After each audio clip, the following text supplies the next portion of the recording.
Au nom du Père et du Fils et du Saint-Esprit. Amen. Demain, jour de jeûne et d'abstinence de viande, mercredi des cendres, nous commencerons notre chemin vers la Pâque, les 40 jours de Carême.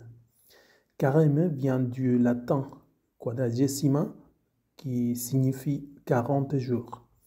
Nous devons examiner attentivement pourquoi cette abstinence est observée pendant 40 jours.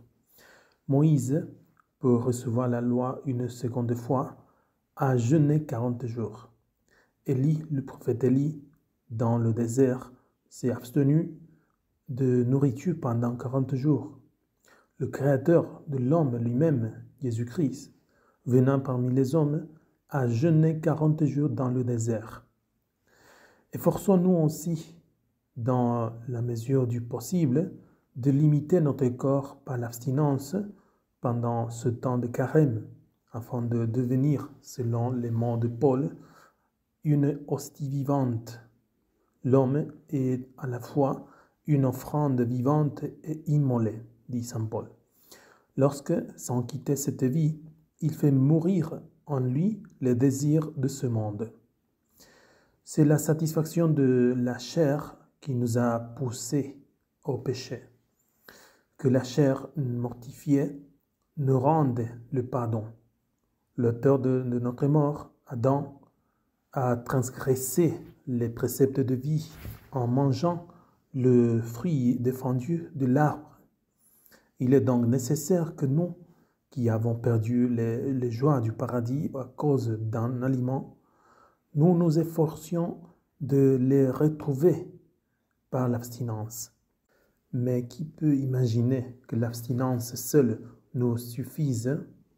Le Seigneur dit par la bouche du prophète, « Le jeûne que je préfère ne consiste-t-il pas plutôt en ceci, partager son pain avec celui qui a faim, accueillir dans sa maison le pauvre et le sans-abri, vêtir celui qui l'envoie sans vêtements, ne pas mépriser son prochain. » C'est le jeûne que Dieu veut, bien sûr, sans négliger l'autre. Un jeûne pratiqué dans l'amour du prochain et empreint de bonté. Donnez donc aux autres ce dont vous vous abstenez. De cette façon, votre pénitence corporelle soulagera le bien-être corporel de votre prochain qui est dans le besoin. En résumé, en ce temps de carême, nous devons nous exercer à toutes sortes de bonnes œuvres. Le jeûne, l'abstinence, la prière, l'aumône, etc.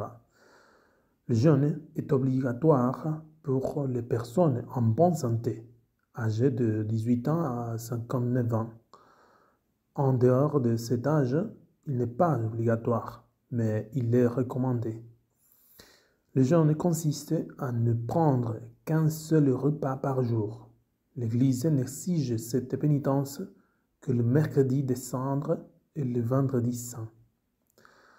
L'abstinence s'applique de l'âge de 14 ans et jusqu'à la vie éternelle. Elle consiste à ne pas manger de viande et se pratique le mercredi des cendres, le vendredi saint et tous les vendredis du carême. Même l'Église recommande de l'étendre à toute l'année. Ce renoncement a un sens et doit être compris pour être vécu correctement.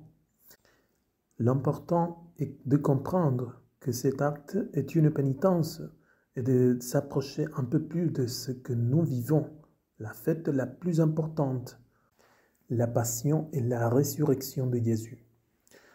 Pour de justes motifs, l'abstinence peut être remplacée par un acte de charité, une pénitence, une aumône, etc. D'autres pratiques de piété qui peuvent être faites, spécialement pendant le carême, sont la confession sacramentelle, assister à la messe, un jour par semaine si ce n'est pas possible tous les jours, la lecture quotidienne de l'Écriture sainte, la communion spirituelle, une ou plusieurs fois dans la journée, la prière du chemin de croix, spécialement le vendredi, chaque vendredi pendant le carême, l'utilisation de l'eau bénie, la prière du chapelet, etc. Une dernière recommandation, vivre le temps du carême dans le recueillement, éviter de trop parler inutilement, éviter les regards curieux et envieux, pratiquer le silence extérieur en reculant ce que j'écoute volontairement, mais plutôt méditer et considérer depuis le cœur de la Vierge Marie que le Christ va à la passion pour mourir pour mes péchés. Et moi, qu'est-ce que je fais pour Christ? Et que dois-je faire pour Christ? Que chacun réponde à ces questions dans son cœur. Au nom du Père, et du Fils et du Saint-Esprit. Amen.